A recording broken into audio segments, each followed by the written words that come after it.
He stood over her, his shadow swallowing the last of the light in their minimalist, loveless apartment. "You're a ghost, Rosalie," he'd whispered, his voice a silken blade. "A beautiful, empty frame. You'll never be enough for anyone, especially not for yourself." Those words became the bars of her cage. For 2 years after the divorce, she lived as that ghost, haunted by his verdict. But what Gregory Sterling never accounted for was that sometimes a man doesn't see an empty frame. He sees the masterpiece waiting within. And that man was Alexander Thorne, a billionaire who didn't just see her, he saw the world she could build, and he decided he wouldn't just give her a key. He'd give her the entire kingdom. The finality of it wasn't in the judge's decree or the sharp, sterile signature of Gregory Sterling on the last page of the divorce settlement. It was in the silence. The deafening, cavernous silence of her new apartment in a walk-up in Brooklyn's less fashionable quarter, a place where the walls were thin enough to hear her neighbors' arguments, their laughter, their lives. It was a stark symphony of everything she now lacked. The life she'd shared with Greg in their sprawling Upper East Side penthouse had also been silent, but it was a curated, oppressive quiet, punctuated only by the soft click of his designer shoes on marble floors and the even softer, more cutting cadence of his critiques. Rosalie Vance. No, she was Rosalie Vance again now. Not Sterling sank onto a lumpy second-hand sofa, the cardboard box labeled Kitchen, Misk, slumping defeated at her feet. She was 29 and it felt like 100. Greg's final words to her, uttered with a dismissive wave of his hand as she left their home for the last time, played on a merciless loop in her mind. "Go on, try to make it on your own. You'll be back. This pathetic art hobby of yours won't pay the bills. You'll never be enough without me." His voice was a phantom limb, an ache where a part of her used to be. For 7 years he had been the architect of her world, and he had built it with walls of doubt. She'd met him in her final year at Parsons School of Design, a whirlwind of ambition and charm. He was a business student from Columbia, and he'd been captivated by her talent, or so she thought. He'd called her his muse. But over time the praise had curdled into control. Her sketchbooks, once filled with bold architectural designs and vibrant interior concepts, began to gather dust. "That's nice, Rosie," he'd say, glancing at a detailed blueprint she'd spent a week perfecting. "But a bit derivative, don't you think the lines are weak?" He'd guide her hand, his touch not gentle but corrective, morphing her vision into something blander, more commercial, something his. Soon she stopped showing him. Then she stopped drawing altogether. He filled the void her passion left behind with his own soaring career in real estate development. He was Gregory Sterling of Sterling Designs, a name that glittered in the pages of Forbes and Architectural Digest. She became Mrs. Sterling, an elegant, quiet accessory who organized his dinner parties and smiled vacantly at his jokes. Now, in the gritty reality of her new life, she worked as a barista at a generic coffee chain, The Daily Grind. The smell of burnt coffee clung to her clothes and hair, a constant acrid reminder of her descent. Her hands, once steady enough to draw the most intricate designs, now trembled as she handed out lukewarm lattes. The customers looked through her, just another part of the city's machinery. She was a ghost, just as he'd said. One Tuesday afternoon, drenched from a sudden downpour, she was scrubbing a stubborn milk stain from the counter when a voice cut through the noise. "You know you have the hands of an artist." Rosalie looked up. An elderly woman with kind, crinkled eyes was smiling at her. I'm sorry." "Your hands," the woman repeated, gesturing with her own frail, liver-spotted ones. Long, elegant fingers, made for creating beauty, not for wiping up spills. The casual observation struck a chord so deep within Rosalie, it resonated with pain. That night she didn't eat. She rummaged through a box labeled Studio.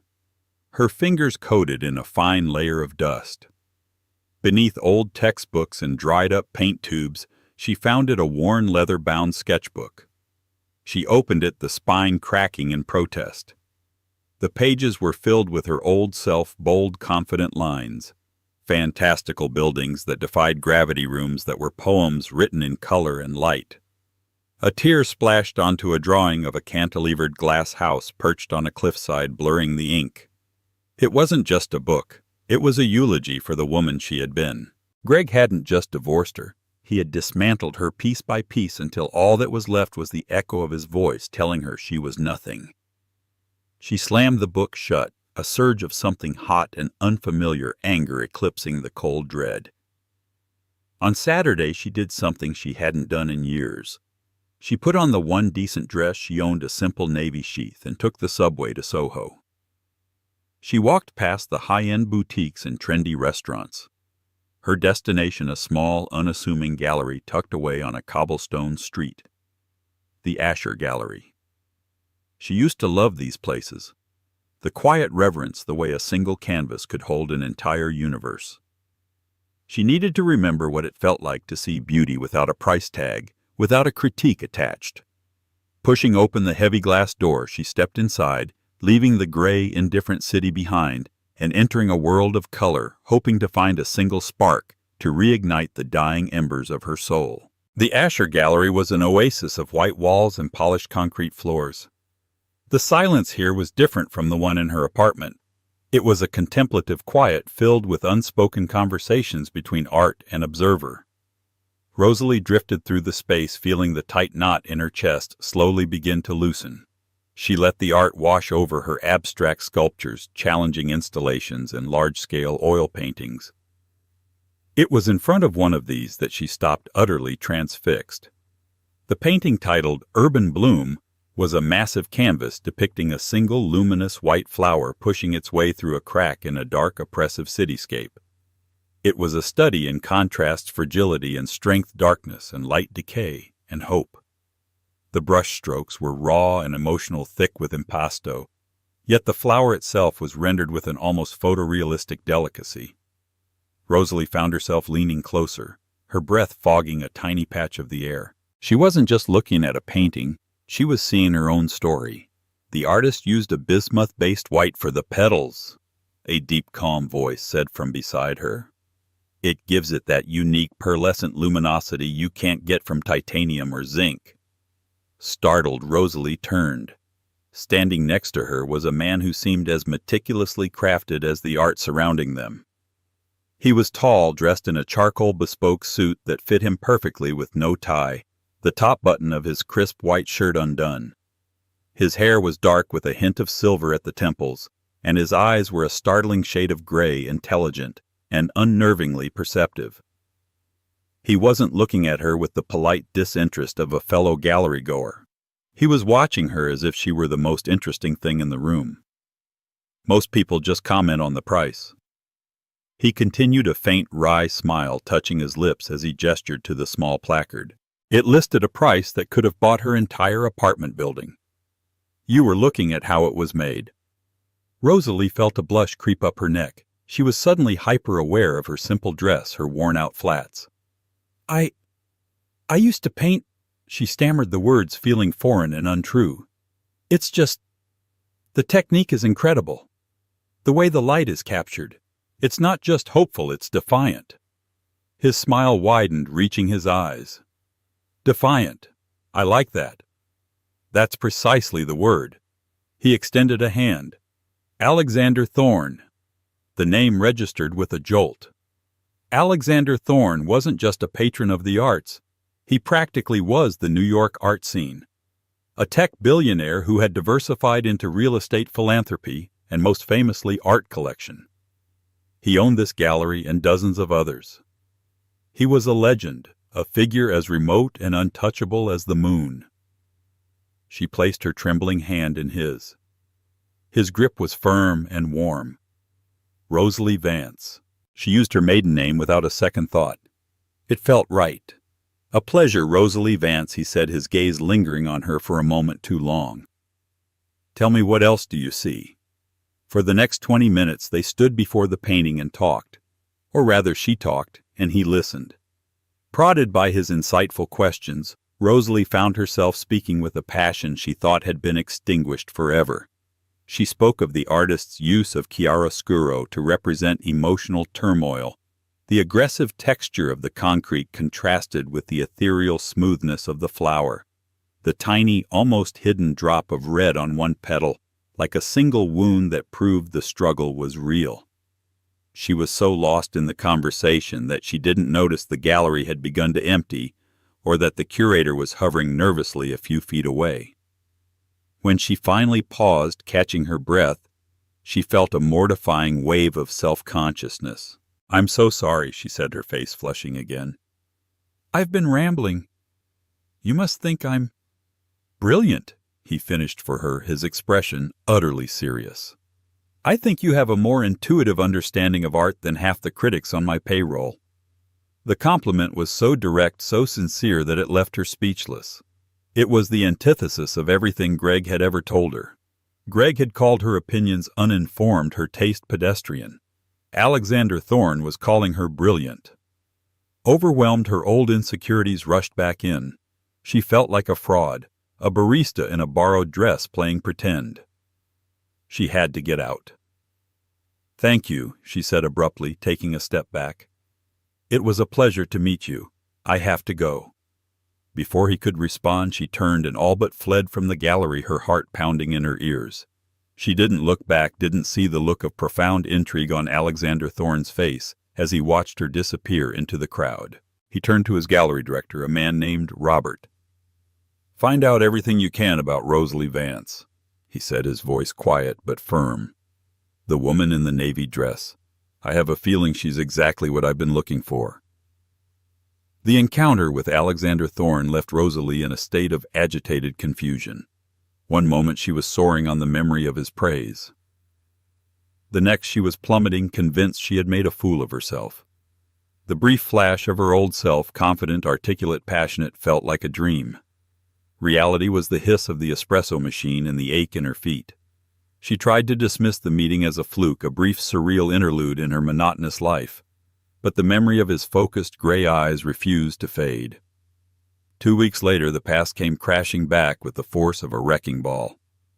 She was leaving work, pulling her thin coat tighter against the biting November wind, when a sleek black Bentley glided to a stop at the curb. The passenger window lowered, and there he was, Gregory Sterling. He looked just as he always had, immaculate in a custom-tailored suit, his blonde hair perfectly coiffed, a look of bored ownership on his handsome face. "Get in." "Rosie," he said. It wasn't a request. Her blood ran cold. "What are you doing here, Greg? I heard you were working in a coffee shop." "I have to admit I didn't believe it. I wanted to see the wreckage for myself," he said, a cruel smirk playing on his lips. "Get in. We'll talk." She stood frozen on the sidewalk, the old familiar paralysis taking hold. A part of her wanted to run, but another, more broken part, felt the magnetic pull of his authority. Defeated, she opened the door and slid into the plush leather seat. The interior smelled of expensive cologne and success, a scent she had once associated with home. Now it was suffocating. He drove in silence for several blocks before pulling over on a quiet, tree-lined street. "I'm worried about you." He began, his voice softening into the faux concern he was so masterful at deploying. "This isn't you. You're meant for better things." "For me?" "I'm fine, Greg," she said, her voice barely a whisper. "Fine." He laughed, a short, sharp sound. "You look exhausted. You've lost weight." "Look, I know I was hard on you at the end. I was under a lot of pressure. I'm willing to help you. Help you get back on your feet." He reached over, stroking her hair. She flinched. His expression hardened instantly. "Don't be so dramatic. I'm offering you an olive branch. A small allowance maybe connect you with some people. You can't survive out here alone. You're not built for it. You need me to take care of you." The mask was slipping. This was the real Greg, the one who saw her not as a person but as a possession that had wandered off. "I don't want your help," she said, finding a sliver of strength. "I want you to leave me alone." His eyes narrowed into icy slits. "You really think you have a choice? See? This is all you'll ever amount to. A bitter girl serving coffee living in some hovel. I gave you the world and you threw it away. You'll come to your senses. You always do. He put the car in drive and dropped her unceremoniously at the corner of her street. She stumbled out of the car, his words ringing in her ears, reopening every wound she thought had begun to heal. That night, she didn't sleep. The ghost was back, and he was more real than ever. Meanwhile, across town in a penthouse office overlooking Central Park, Alexander Thorne reviewed a slim file. His head of security, a discreet and ruthlessly efficient man named Blake, had delivered it an hour earlier. Rosalie Vance. It contained her address, her place of work, and the painful details of her recent divorce from Gregory Sterling. It also contained a brief bio of her time at Parsons, noting her distinction as a promising talent in architectural design. Alexander closed the file, a thoughtful expression on his face. He wasn't a man who believed in fate, but the coincidences were piling up. He had a major philanthropic project in the works, a new wing for a children's hospital, and he needed someone with a unique vision to curate the art for the space.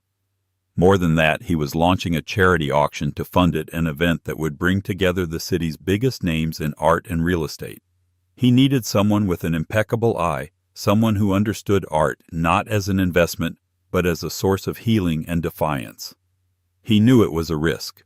She was clearly in a vulnerable state, but he also remembered the fire in her eyes when she spoke about that painting. That was the woman he wanted to work with. He wouldn't approach her with a typical job offer. That would be too corporate, too intimidating. He needed a different angle. The next morning, Rosalie was at her usual corner table at a small independent coffee shop, a place she went on her days off to escape her own apartment, nursing a cup of tea and trying to sketch for the first time in weeks. Her hand felt clumsy, the lines shaky and uncertain. "Is this seat taken?" She looked up and her heart leaped into her throat. It was Alexander Thorne. He was dressed more casually today in dark jeans and a gray cashmere sweater, but he radiated the same quiet authority. "Mr. Thorne," she breathed, shocked. "Alexander, please," he said, sliding into the opposite chair without waiting for an invitation. "I was hoping I'd find you here." "How did you—" "My security chief is very good," he admitted with a disarming smile, sensing her alarm. "Please don't be concerned. I assure you my intentions are honorable. I haven't been able to stop thinking about our conversation at the gallery." He leaned forward, his expression earnest. "Rosalie, I have a proposition for you. I'm chairing a fundraiser for the new pediatric wing at Mount Sinai. I need someone to curate the art for the entire wing as well as for the benefit auction. Someone with a real human perspective. Someone who understands that art isn't just decoration. It's a lifeline. When I listened to you speak, I knew it had to be you." Rosalie was stunned into silence. Her curate, a major collection? It was preposterous. "Me? But I'm a barista. I don't have any experience." "You have taste," he interrupted gently. "You have insight, and you have passion. The rest can be learned. I'm not offering you a job out of pity. I'm offering you a role because I believe you are, without a doubt, the best person for it." She looked down at her shaking hands, then back at his steady, confident gaze. His belief in her was a tangible thing, a warmth spreading through her frozen core. Greg's voice was in her head, mocking her. "You'll fail. You're not good enough." But for the first time, another voice was louder. Alexander's. "Brilliant. The best person for it." Taking a deep breath, a breath that felt like the first clean air she'd had in years, she met his eyes. "Okay," she said, her voice small but clear. "Yes, I'll do it." Stepping into Alexander's world was like stepping onto another planet. Her first day was not at a sterile office, but at Thorne Industries headquarters, a gleaming skyscraper in Midtown that seemed to pierce the clouds. Rosalie, clad in a new but modest black blazer she'd bought with the last of her savings, felt her barista uniform clinging to her like a second skin. Alexander met her in the lobby, his presence an immediate balm to her frayed nerves. He didn't just hand her off to an assistant. He gave her a personal tour, his voice a low murmur explaining the function of each department from tech innovation labs to global finance hubs. Her office was on the 50th floor, a corner suite with floor-to-ceiling windows that offered a breathtaking panorama of the city. It was larger than her entire apartment. A sleek Mac computer sat on a vast oak desk, and a whiteboard was already filled with architectural plans for the new hospital wing. It was overwhelming and terrifying, but also exhilarating. Alexander didn't coddle her, but he did mentor her. He gave her autonomy, encouraging her to visit galleries, artists, studios, and private collections. He taught her the language of auctions, the art of negotiation, and the subtle politics of the philanthropic world. He introduced her to artists, critics, and collectors, always presenting her not as his assistant but as his lead curator, Rosalie Vance, an architectural designer with a uniquely perceptive eye. She threw herself into the work, her days a whirlwind of activity. She discovered that the creative spark within her wasn't dead, merely dormant. The confidence she'd lost began to return, not in a sudden rush, but in small, incremental steps. When she successfully negotiated the loan of a major sculpture from a notoriously difficult collector. When an emerging artist she championed was praised in the New York Times. When she saw her vision for the hospital wing, a space filled with art that was whimsical, inspiring, and soothing, begin to take shape on the blueprints. Her relationship with Alexander deepened, blurring the lines between professional and personal. They had late-night brainstorming sessions over takeout cartons of Thai food in her office, the city lights twinkling below them like a carpet of fallen stars. He learned about her past, not the details of Greg's cruelty, but the shadow of it that still lingered. He never pushed, but he listened, offering a quiet, unwavering support that was more healing than any therapy. She in turn learned about him. Alexander Thorne hadn't been born into wealth. He'd grown up in a working-class neighborhood in Queens, a scholarship kid who coded his way to a billion-dollar fortune. He understood what it felt like to be an outsider, to be judged and underestimated. This shared understanding forged a powerful bond between them. The inevitable test came at the pre-gala donor dinner, a glittering affair held at the Guggenheim. Rosalie wore a deep emerald gown that Alexander had insisted on buying for her, a gift he presented as a professional necessity. Walking into the rotunda on his arm, she felt the weight of hundreds of eyes. Whispers followed them like a trail of smoke. "That's her. The curator. I heard she was a coffee waitress a few months ago. Thorne's new project, I suppose. He does love a rags-to-riches story." The most pointed barbs came from a woman named Victoria Davenport, a striking but severe-looking real estate magnate whose family was old money. She saw Alexander as her peer and Rosalie as an inexplicable and insulting interloper. "Alexander, darling," Victoria purred, gliding over to them, her diamonds flashing. She appraised Rosalie with a dismissive glance. "I was so intrigued when I heard about your new protégé. Such a raw, unconventional choice. Very bold." Before Rosalie could shrink under the condescending tone, Alexander tightened his hand on the small of her back. "Rosalie is not my protégé, Victoria," he said, his voice cool and level. "She's my partner on this project. Her vision is what will make it a success. In fact, she was just telling me about her fascinating theory on the use of spatial psychology in healing environments. You being in real estate might learn something." He had not just defended her, he had elevated her, turning the insult back on Victoria with effortless grace. He spent the rest of the evening making sure Rosalie was at the center of every important conversation, showcasing her intelligence and expertise. She went home that night not feeling like an imposter, but like she belonged. Later that week, he invited her to dinner at his home, a stunning triplex penthouse that was surprisingly warm and personal, filled with books and art that he loved, not just pieces that were valuable. After dinner, they stood on his terrace. The city spread out before them. "You were incredible the other night," he said, his voice soft. "You were," she corrected. "Thank you, Alex." It was the first time she had used the shortened version of his name. He turned to face her, the breeze gently moving a strand of her hair. "I meant what I said, Rosalie. You have a vision that is rare and beautiful, and I—" He paused, his gray eyes searching hers. "I find myself captivated by it, and by you." He leaned in slowly, giving her every opportunity to pull away. She didn't. When his lips met hers, it wasn't a kiss of passion and fire, but one of quiet reverence, a tender acknowledgement of the broken pieces, and a promise of something whole and new. It felt like coming home. But as Rosalie allowed herself to finally feel happy, a different kind of meeting was taking place across town. In a dimly lit exclusive bar, Victoria Davenport slid a folder across a polished table to Gregory Sterling. "I did some digging on your ex-wife, Victoria," said, a malicious smile on her face. "It seems she's become quite the Cinderella story. I, for one, don't buy it. And I have a vested interest in seeing Alexander Thorne taken down a peg. I thought you might feel the same." Greg picked up the folder, his eyes gleaming with a familiar predatory light. "Tell me everything you know." The attack, when it came, was insidious and perfectly timed. A week before the grand charity auction, an article appeared in a notorious online gossip column.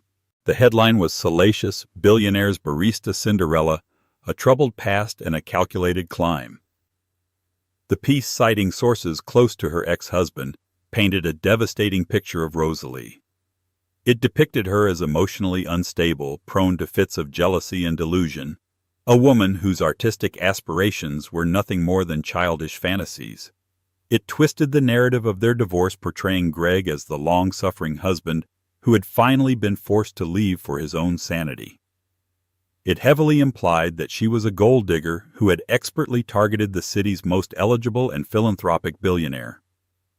Rosalie read the article on her phone while riding the subway to work, the words blurring as tears stung her eyes. Every private vulnerability Greg had once used against her in their marriage was now laid bare for the world to see, distorted into a monstrous caricature. Her grief after her mother's death was reframed as prolonged histrionics. Her desire for a creative career was called a refusal to accept reality. When she arrived at the office, the atmosphere was palpably different. People avoided her gaze. Assistants whispered as she walked by. The warmth and respect she had earned felt like it had evaporated overnight. Even some of the board members on the hospital project looked at her with new suspicion during a morning meeting. The worst part was the insidious creep of self-doubt. The article was a lie, but it was built on a foundation of her deepest insecurities. What if they're right? What if I am just a fraud?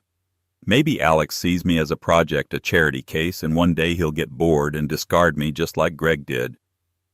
She tried to talk to Alexander, but he was in back-to-back crisis meetings dealing with a hostile takeover attempt on one of his international subsidiaries, a crisis she would later learn that was being secretly fueled by Victoria Davenport to distract him. He sent her texts full of reassurance and promises to deal with the disgusting lies as soon as he could. But in her fragile state, the physical distance felt like an emotional chasm. She pulled away, burying herself in the final arrangements for the auction, her interactions with him becoming brief and professional. She couldn't bear to see a flicker of doubt in his eyes. She started to believe she was a liability, that her presence was tarnishing his reputation. Greg's voice was louder than ever. "You ruin everything you touch." One evening, exhausted and heartbroken, she was packing up her office when she knocked over a stack of boxes from her old apartment that she still hadn't fully unpacked. A black external hard drive skittered across the floor. She picked it up, a wave of nostalgia washing over her. It was her old portfolio drive from her Parsons days, full of projects and dreams. She hadn't looked at it in years. On a whim, she plugged it into her computer. The drive whirred to life and folders popped up on the screen. Thesis project. Residential concepts. Urban renewal designs. She clicked on a folder named Sterling Proposal. She frowned, not remembering the name. The first file opened. It was a complete architectural and interior design proposal for a luxury high-rise condominium. The name of the project was the Sterling Tower. Her breath hitched. This was Greg's breakout project, the building that had launched his career and made him a star in the real estate world. She clicked through the files, a cold dread seeping into her bones. The blueprints, the 3D renderings, the material specifications, the unique cantilevered balconies she had spent a month perfecting. They were all there, her designs, her work, dated 2 years before Greg had ever broken ground. She remembered the time vividly. She had been working on it as a speculative project, pouring all her talent and energy into it. She'd been so proud. She had shown it to Greg, and he had been dismissive. "It's too ambitious, Rosie. The engineering is impractical, the aesthetic is niche." He had discouraged her so completely that she had abandoned it, believing him. But he hadn't thought it was impractical. He had seen its brilliance. He had waited, and then he had stolen it. He had stolen her soul's work and built his empire on top of it. Sterling Designs. The name wasn't in honor of him. It was a brand, a theft hidden in plain sight. The screen blurred. The gossip column, the whispers, his reappearance, it all clicked into place. He hadn't come back because he was worried about her. He had come back because she was stepping into the light, and he was terrified that her success would expose his foundational lie. He needed to discredit her, to paint her as unstable and delusional, so that if she ever remembered, if she ever found this proof, no one would believe her. The grief that had been weighing her down for days evaporated, replaced by a glacial, diamond-hard fury. He hadn't just told her she wasn't enough. He had actively ensured it, robbing her of her own accomplishments to fuel his. Her fear was gone. She wasn't a victim anymore. She was a woman who had just found her weapon. She saved a copy of the files to a secure cloud server, then picked up her phone and called Alexander. "Alex," she said, her voice steady and clear for the first time in days. "Cancel your meetings. You need to see me now. I know how to end this." Alexander arrived at her office within the hour. The exhaustion was etched on his face, but his eyes were sharp and focused on her. He saw immediately that the fragile, wounded woman from the past few days was gone. In her place was someone radiating a formidable, dangerous calm. "What is it, Rosalie?" he asked, closing the door behind him. Without a word, she turned her computer screen towards him. She opened the files one by one, her original time-stamped renderings from 2017. Then she opened a new browser window and pulled up the feature on Sterling Designs in Architectural Digest from 2019. She placed the images side by side. The elegant lobby with its signature suspended staircase, the tiered penthouse garden, the innovative use of recycled glass in the facade. It was all there. Identical. Alexander stared at the screen, his expression shifting from confusion to disbelief, and finally to a cold, contained rage that was more terrifying than any outburst. "He stole it," he said, his voice a low growl. "That son of a bitch, he stole your entire career." Rosalie finally let out a shaky breath. She confessed everything then. The years of subtle belittling, the way he had systematically dismantled her confidence, her fear that Alexander would see her as damaged goods forever linked to this ugly lie. When she finished, he came around the desk and gently took her hands in his. They were ice cold, damaged. He said, his voice soft but intense. "Rosalie, do you have any idea how much strength it takes to survive that, to hold on to your light when someone is trying so hard to extinguish it? I don't see damage. I see a fighter." He paused, a strange, faraway look in his eyes. "There's something I've never told you. When I was a sophomore at MIT, struggling to keep my scholarship and trying to launch my first piece of software I was about to give up, I was broke. Then I won a small anonymous grant. It was called the Vance Innovators Grant. It wasn't a lot of money, but it was enough. It was the reason I didn't have to drop out. It was the foundation of everything I've built." Rosalie stared at him, stunned. "The Vance Foundation was my grandmother's," she whispered. "She started it to help young people with talent but no resources." Alexander nodded, his thumb stroking the back of her hand. "Her legacy helped create mine. I feel like I've owed your family a debt for 20 years. Helping you reclaim what is rightfully yours isn't just about us, Rosalie. It's about justice. It's about honoring that legacy." The connection between them, already so deep, solidified into something unbreakable. They were no longer just two people in a relationship. They were partners in a war. "He can't be allowed to get away with this," she said, her voice hard. "He won't," Alexander promised. "My legal team is the best in the world. We can sue him into oblivion." "No." Rosalie said, a plan beginning to form in her mind, sharp and clear. "A lawsuit is quiet. It gets settled out of court. The story gets buried. He humiliated me publicly. I want to expose him publicly. He built his reputation on my work. I'm going to dismantle it in front of the very world he so desperately wants to impress." Her eyes drifted to the invitation sitting on her desk. The Vision and Design charity auction. The event she had poured her heart into. At the bottom of the invitation in elegant script were the words, "Honoring this year's man of vision, Mr. Gregory Sterling." "The auction," she said, a slow, dangerous smile spreading across her face. "It's the perfect stage." The next 4 days were a blur of meticulous preparation. While Rosalie finalized the last details of the auction, looking every bit the composed curator, Alexander's team worked in the shadows. His lawyers prepared an airtight case for intellectual property theft. His tech division created a seamless presentation embedding her time-stamped files into a video format. His PR team quietly reached out to a trusted investigative journalist from the Wall Street Journal, giving her a tip that the year's most boring charity gala was about to become the story of the decade. Alexander arranged for a specific line of questioning to be fed to a friendly media personality who would be in the audience. Everything was a chess piece being moved into position for a checkmate.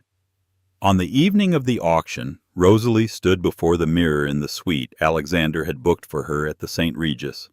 She was wearing a breathtaking gown of midnight blue silk, a stark contrast to the timid navy dress she'd worn to the gallery. Diamonds loaned from a jeweler and friend of Alexander's glittered at her throat. She looked powerful. She looked regal. She looked like the woman who had designed the Sterling Tower. Alexander came up behind her, placing his hands on her shoulders. Their eyes met in the mirror. "Are you ready?" he asked softly. She took a deep breath, the woman from the coffee shop, a distant memory. "He told me I was a ghost," she said. "Tonight he's going to wish I was." The gala was being held in the Temple of Dender at the Metropolitan Museum of Art, a spectacular setting of ancient stone and soaring glass. The air hummed with the conversations of New York's wealthiest and most powerful citizens. Rosalie moved through the crowd on Alexander's arm, a serene smile on her face, ignoring the curious stares and hushed whispers that still followed her. Victoria Davenport watched them from across the room, a triumphant smirk on her face, believing the gossip columns had done their work. She had no idea she was a guest at her own public execution. Gregory Sterling was in his element, holding court near the silent auction displays, accepting congratulations with practiced humility. When he saw Rosalie, his eyes flickered with contempt, but he masked it with a condescending smile. He approached them, oozing false charm.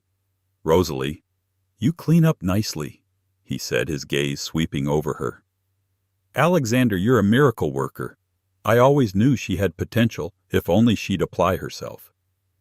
Alexander's grip on Rosalie's arm tightened, but she laid a calming hand on his. She looked her ex-husband directly in the eye, her expression unreadable.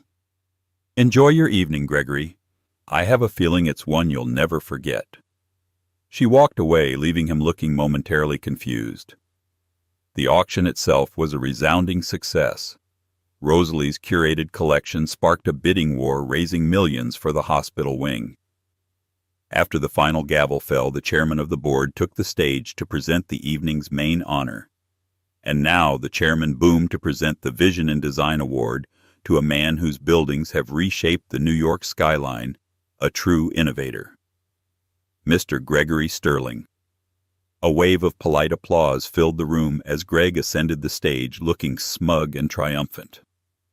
He accepted the heavy crystal award and stepped up to the podium, launching into a polished speech about integrity, hard work, and the importance of a unique creative vision. He even had the audacity to thank his ex-wife Rosalie, who in her own way taught me the importance of pushing forward even when others don't understand your dream. He gave her a small, pitying smirk from the stage. After his speech, the host announced a brief Q&A. As planned, a media personality from a major network stood up. "Mr. Sterling, an incredible speech. I'd love to ask you about your breakout project, the Sterling Tower. Can you tell us about the moment of inspiration? The spark that led to its revolutionary design?" Greg beamed, ready for the softball question. "Of course. The vision came to me late one night. I was wrestling with how to integrate nature into a dense urban environment. But as he spoke, the massive screen behind him, which had been displaying the gala's logo, flickered. It changed to a split-screen view. On the right, the glossy professional photos of the Sterling Tower from Architectural Digest. And on the left, Rosalie's original design files. Her raw sketches, her detailed blueprints, her handwritten notes. At the bottom of her files, a digital timestamp was magnified for all to see, October 17, 2017. The crowd murmured, confused. Greg faltered, his words catching in his throat as he glanced behind him. His face went pale. Then Rosalie Vance stood up from her front row seat. A wireless microphone was discreetly passed to her. The spotlight found her, and the room fell into a stunned, absolute silence. The moment of inspiration, she began, her voice ringing out clear and steady, amplified throughout the great hall, happened in a small, sunlit studio in our old apartment. "The vision wasn't yours, Gregory. It was mine." She walked calmly toward the stage, her gaze locked on his. "For years, I was told my work was a pathetic hobby, that my lines were weak, that my ideas were impractical. I was told I would never be enough. It's a very effective way to crush someone's spirit. It's an even more effective way to steal their work." The screen shifted, showing more files, more irrefutable proof. An email she had sent to herself with the project attached, dated. A video file of her manipulating the 3D model on her own laptop. Sterling Designs was built on a lie, she declared, now standing at the foot of the stage, looking up at the man who had shrunk before her eyes. "It was built on my portfolio. My talent, my vision. You didn't just take my buildings, you took my voice. Well, I'm taking it back. Right here. Right now." The silence was broken by the sound of a single camera flash. Then another. The journalist from the Wall Street Journal was already typing furiously on her phone. Gregory stood frozen, his face a mask of horror and humiliation. Victoria Davenport was slipping out a side exit, her face ashen. Rosalie didn't need to say another word. She had won. She turned her back on him and walked back to her seat, sinking down next to Alexander, who took her hand and raised it to his lips, his eyes shining with pride and profound love. In the aftermath, Gregory Sterling's empire crumbled.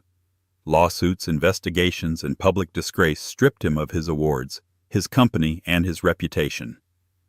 Rosalie, however, rose from the ashes. With a significant investment from Alexander, she launched Vance Design Studios. She didn't need his money, but she accepted his partnership. Her first commission was fittingly the interior of the new Mount Sinai Pediatric Wing. She became the most sought-after designer in the city, celebrated not just for her talent, but for her incredible story of resilience. Months later, Rosalie stood in the living room of the magnificent townhouse she now shared with Alexander, a space she had, of course, designed herself. It was filled with light art and warmth. She was at her drafting table, sketching a new idea, completely lost in her work. Alexander came in and stood watching her, not with the possessive gaze of a collector, but with the quiet reverence of a true admirer. She looked up and smiled, a genuine, untroubled smile that reached her eyes. He walked over, gently touching the page she was working on. "It's beautiful," he said softly. "I was just thinking," she mused, leaning back against him, "about that day in the gallery. You saw something in me that even I couldn't see anymore." He wrapped his arms around her, his chin resting on the top of her head. "Greg told you that you'd never be enough," he murmured into her hair, his voice thick with emotion. "He was so wrong. You were never just enough, Rosalie. From the moment I saw you, you were always and will always be my everything." 1 year later, the autumn sunlight streamed through the immense glass atrium of the newly inaugurated Rosalie Vance Wing for Pediatric Care at Mount Sinai. The space was alive not with the sterile hush of a typical hospital, but with a gentle, vibrant energy. The walls weren't stark white. They were painted with sprawling, imaginative murals of enchanted forests and fantastical starscapes. Kinetic sculptures of birds and butterflies crafted by an artist Rosalie had championed, turned slowly in the air currents, casting shifting patterns of light on the floor. It was a space designed not just for treatment, but for healing, for dreaming, for childhood. Rosalie stood at a podium addressing a crowd of donors, doctors, and journalists. She wore a tailored suit of cobalt blue, her hair pulled back in a chic, confident style. The timid barista was a ghost of a different kind now, a memory so faint it barely seemed real. She spoke with an easy eloquence, her passion for the project evident in every word. She didn't just talk about aesthetics. She spoke about the psychological impact of color on recovery rates, the importance of interactive art in reducing patient anxiety, and the fundamental belief that a healing environment was a human right, not a luxury. In the front row, Alexander Thorne watched her, his expression one of quiet, profound pride. He was not standing beside her at the podium, a deliberate choice they had made together. This was her triumph, her vision made manifest, and he was content to be her most ardent supporter in the audience. He saw the way the hospital's chief of medicine looked at her with deep respect, the way the once skeptical board members now hung on her every word. He saw the young reporter from the Wall Street Journal, the same one who had broken the story of Greg's downfall, now scribbling notes about Rosalie's innovative use of sustainable materials. After the speech, she was surrounded, not by gossip columnists, but by architects, philanthropists, and city officials, all eager to talk to the woman who was revolutionizing institutional design. A journalist managed to push through. "Ms. Vance, your rise has been meteoric. Looking back, do you have any comment on the man whose name was once synonymous with New York design?" Gregory Sterling. Rosalie's smile didn't falter. It was a question she had been asked before, and her answer was always the same. "I believe buildings like people should have a strong and honest foundation," she said calmly. "My focus is on the foundations I'm building now. The past is irrelevant." It was a dismissal so complete, so elegantly final, that it left no room for follow-up. She had not only taken back her work, she had taken back her narrative. Gregory Sterling was a closed chapter, a footnote in a book she was no longer reading. Later that evening, long after the last of the guests had departed, Rosalie and Alexander walked through the quieted wing. The setting sun cast long, golden rays through the atrium, and the space felt sacred. A nurse finishing her shift stopped them. "Ms. Vance," the woman said, her eyes shining, "I just wanted to say thank you. We had a little girl on this floor, Lily, who was terrified of getting her chemo treatments. Today we did it in the Starlight Room. She spent the whole time counting the constellations you painted on the ceiling. She didn't even cry." Rosalie's throat tightened with emotion. This was the real measure of her success. Not the magazine covers or the lucrative new contracts, but the quiet comfort of a single sick child. "Thank you for telling me," she whispered. After the nurse left, Alexander pulled Rosalie into his arms, holding her close. That he said softly into her hair is what it's all about. They stood in silence for a long time, simply holding each other, bathed in the twilight. The chaos of the past year, the public spectacle, the legal battles, the rebuilding had finally settled into this profound and peaceful reality. "What are you thinking about?" he asked. She looked up at him, her face full of a serene happiness that seemed to radiate from within. "I was thinking about blueprints," she said. "For so long the only blueprint I had for my life was one someone else had drawn for me, one where the walls kept getting smaller. And then I thought I had no blueprint at all. I was just lost." She reached up and touched his face. Now it feels like we're drawing a new one together. One with no walls, just endless open space." He leaned down and kissed her, a slow, deep kiss full of shared history and future promise. It wasn't the desperate healing kiss of their early days, but the comfortable, certain kiss of partners who had built a life on a foundation of trust and mutual admiration. In that case, he murmured against her lips, pulling a folded piece of paper from his jacket pocket. "I have a suggestion for our next project." She unfolded it. It was a deed. A beautiful, sprawling piece of land overlooking the ocean in Big Sur. On the bottom, in his familiar handwriting, was a simple note: "For our home. Your design, our everything." Tears welled in Rosalie's eyes, but they were tears of pure joy.